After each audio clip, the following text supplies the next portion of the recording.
Greetings folks, it's Sarah with Obadiah's. Today I'm just going to do a general product overview for you guys on the Rosa, the Reverse, the Sinistra Petra model. So that is going to be this one right here. This is a left-hand flue stove. Petra is going to be the soapstone finish.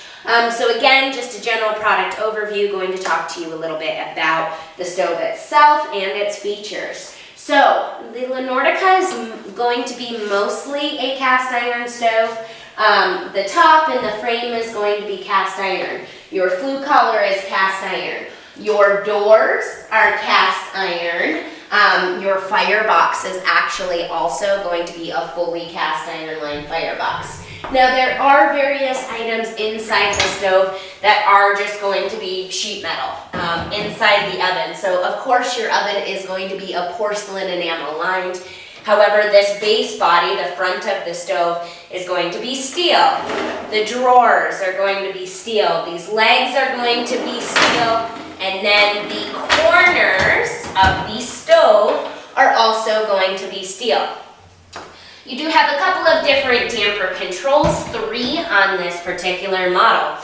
Top is going to be your air wash. This is what keeps your glass clean.